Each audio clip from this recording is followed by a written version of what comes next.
What's up, everybody? It's Soren Baker here on Unique Access Entertainment. As always, please hit that subscribe button. It's right down there and it's free. That enables us to keep coming to y'all as often as possible with as many interviews as possible, as many great debaters as possible, as many as these first and 15ths as possible, as well as my commentaries. So please hit that subscribe button, like our content, share it, talk about it, be about it, each one, teach one. We appreciate your support getting us this far. While you're down there, please, please, please become a member of Unique Access Entertainment. Trying to get to that #1 spot in any and every way that you can help us get there. We really appreciate, and it goes a long way to helping us get there. Now, today on the 1st and 15th, something I wanted to talk about was in the midst of the never-ending saga, discussion, debate, and commentary that we get from everybody about rappers writing their lyrics. I have very mixed feelings about this and mixed emotions. On the one hand, it doesn't bother me at all. On the other hand, I do prefer it when artists write their lyrics because I think it makes it more quote unquote genuine or more legitimate or more real or however you want to look at it. But I think it's better when they write their own lyrics. And when I say that, I mean write their own lyrics. Like if you get a line or two here or there, you get help with the chorus, not as big of a deal, but not somebody just writing it for you and then you saying it as if you wrote it. I think that's a big discrepancy, a big difference. But today, I wanted to talk about something on the other end of the spectrum, which I think I really enjoyed and was confused about, but came to love and thought it was incredible and really liked it and appreciated it. And it started really with Snoop Dogg, to my knowledge and recollection, other than one notable exception, which we'll get to start. Curtis Blow, I think it's forgotten a lot of times. And, he's a great artist, great producer. I had the pleasure of interviewing two of the three of the Fat Boys and Kool Rock Ski in particular. Had great stuff to say about Curtis Blow. And, definitely I think his contributions to rap are underappreciated and don't get discussed enough, which is why I want to talk about his Hard Time song that Run-DMC covered a few years after he had made it. And I talked with DMC about that. You can check out one of my interviews with DMC. I'll put the link right up there as well. But the main thing is that, Run-DMC, as it was getting its footing, decided to cover Curtis Blow's Hard Times.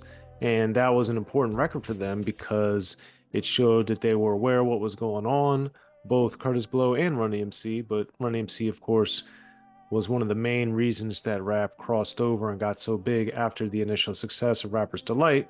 Curtis Blow enjoyed a lot of success, of course, but Run-DMC, I think, really kicked in the door and got rap on a bigger mainstream level that it had never seen before as far as credibility and, the hard-hitting type of music that Run-DMC was making. But, that's the early 80s. We fast forward, and I think where things really started taking a turn with these covers is a big credit to Snoop Dogg. And obviously the first main one was on 1993's Doggy Style when he redid Dougie Fresh and Slick Rick's 1985 B-side, Lodi Dodi. Now I remember, the Run-DMC thing I learned about later, and because my dad in particular listened to a lot of rock music, covers were more or less standard and covers were accepted. So the Run-DMC Curtis Blow thing with Hard Times didn't really bother me or even faze me. But by the time we get to 1993, at that point, I'd been listening to rap basically all day, every day for 8 years. And I'd also been understanding that there was this big thing about writing your own lyrics and being original and not biting people and all this other stuff. So when Snoop did Lodi Dodi, I remember a lot of my friends and a lot of stuff that I read, some people thought it was terrible. Oh my God, Snoop is biting them. Oh my goodness, why would he remake this song? And in my opinion, as well as some of my other friends and other people I read about in magazines and newspapers and different things, talked about how great it was. And like, man, he's paying homage to one of the more iconic rap songs back from 1985. Snoop Dogg's paying love to the East Coast. Snoop Dogg is paying love to two of the pioneers that helped lay the foundation for rap, for what rap would become with Dougie Fresh and Slick Rick. That's how I took it, and that's how I approached it.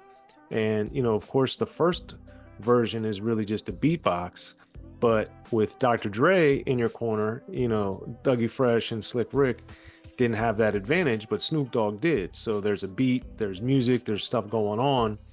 And, Snoop does some tweaks to the lyrics to make it quote unquote his own version of Lodi Dodi. They spell the song differently on the credits of Doggy Style than it was on Dougie Fresh and Slick Rick's version back in '85. So Snoop added these different wrinkles and these different elements, which I thought really made it a different song, even though the lyrics are overwhelmingly the same. But I loved it and I appreciated it, and I was like, oh man, this is pretty crazy. That was wild that Snoop did that. And then of course coming back 2 years later, Dr. Dre had left Death Row by the time Snoop was doing The Dogfather, but that didn't stop Snoop from doing another cover. And this time he covered Vapors. And that's, of course, a classic Biz Markie song from 1988 from Biz Markie's Going Off album. One of my favorite songs on Going Off, which I think is one of the best rap albums of all time, especially one that very few people talk about or acknowledge. That album is phenomenal from front to back, side to side. Biz Markie's incredible on there. Big Daddy Kane wrote a few of the songs, including Vapors.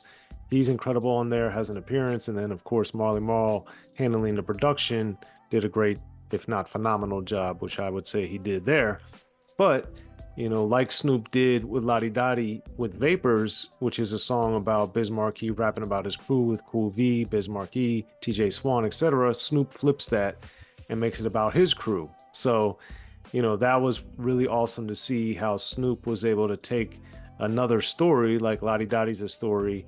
He made Vapors, which is a series of stories with one theme of people hating on you, but then, catching the vapors. So, all that to be said, I really thought Snoop breathed new life into the song, gave it a new direction. And I think all of that shows Snoop's deep love and appreciation for rap, which is something that I really appreciated. And on Dogfather, I thought that Vapors was one of the best songs on there. And so right there, it was great to hear. And Snoop kept it going, man. This one wasn't nearly as popular, but Dog's Gonna Get You from 1998's The Game Is to Be Sold, Not to Be Told, his first album that he did with No Limit and Master P. On there, Dogs Are Gonna Get You plays off of Boogie Down Productions' Love's Gonna Get You, Material Love, from 1990's Edutainment album. And Mir Rahimi and I had done a great debaters on Edutainment. Definitely check that out if you haven't already. But the reality is, this is another great song and another one that shows Snoop's kind of cleverness and how he's bringing his own twist to things. And that one didn't get as much attention, I think, as Lodi Dodi or The Vapors from Snoop, but it was toward the end of the album, and I think people were just so shocked that Snoop was with No Limit and to hear the whole album. And that was when CDs held 78 minutes approximately, and Master P and No Limit were in the habit of making albums that were like 77 minutes and 57 seconds. So they were maximizing every single second they could put on that CD to give the listener more value per se. And he definitely made a point to do that on almost every release for No Limit during that era. But notwithstanding that, all of that, I thought the next Snoop cover that he did was one of my all-time favorites, partially because it's of my good friend Dana Dane when he did Snoop Fella on the No Limit Top Dog album, also dropped in 1998. And Snoop, being extra prolific as he remains, but he was dropping music at a fast and furious pace after all of the drama he had been going through with Death Row. He was like, man, I'm back. And No Limit Top Dog, I think, is where Snoop realigned himself and really got his groove back. And Snoop Fella, I think, is a good example of that, because Cinderfella Dana Dane is, from knowing Dana Dane and getting to be friends with him over the years, everything I know and talking to DJs and different people, including DJ Battlecat, I mean, Cinderfella Dana Dane was a huge song out here on the West Coast. So it makes sense that somebody like Snoop would want to cover it. And then it's another great story. And as Snoop had done with Vapors and with Lodi Dodi, he just tweaks it to make, instead of Cinderfella Dana Dane, where Dana Dane's rapping about his experience, now it's Snoop Dogg rapping about his experience and tweaking it and making it, putting these all little twists on it.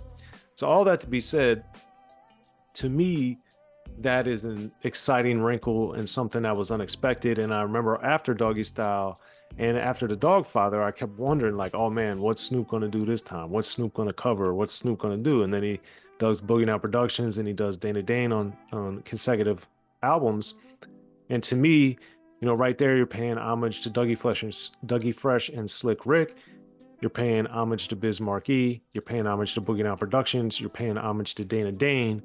And that just shows Snoop Dogg's love for music. And then it shows for people that really pay attention and listen to these albums like I do, that Snoop is really into the music in a deep level. Unfortunately, I've been able to work with Snoop, collaborate with him, do a lot of things with him over the years, hang out with him in multiple states, different venues, and do a lot of stuff. And, Snoop loves rap. And that's why he keeps doing it. That's why he's so phenomenal at it. And that's why he's one of the best artists of all time as well, because he has a deep love for it. And he was able to translate that into making some of the best rap music of all time. And Snoop is still putting it down in so many different ways, so many different areas. And for those that were doubting, check out one of my first and 15, Snoop Dogg. When somebody was saying he wasn't hip hop anymore, there's the link. But it's ridiculous that people think or forget about Snoop Dogg. Forgot about Dre, they forget about Snoop sometimes too, because he's so big doing so many other things that aren't rap anymore. But Snoop definitely put it down. And as I highlighted on these 4 albums, Snoop Dogg and Kurtis Blow to me did something that was very important with rap, and did it Kurtis Blow by way of Run-DMC covering Kurtis Blow, I should say, did a lot for rap and brought rap to a different direction, which I think if the genre is going to continue growing and evolving and developing in the way that it has for the first 50 odd years or so, it's going to need these type of things where artists are looking at it in new and interesting ways. And, I just highlighted 5 covers right there. Of course, there are many more throughout rap history. Hit us up in the comments. Let us know what some of your favorite covers are. Which of the Snoop songs I mentioned is your favorite cover of Snoop Dogg's? I always like to see, as does the rest of the Unique Access Entertainment staff, what you guys have to say and think about what I talk about, and about how this all fits into rap history and what it means for the genre and for music itself. And that's why I'm here to talk about it on the 1st and 15th. Definitely like, subscribe, share this content. Please become a member of Unique Access Entertainment if you can. That really helps us out. And you can follow me on all social media at Soren Baker. And I'll catch you next time here on the 1st and 15th.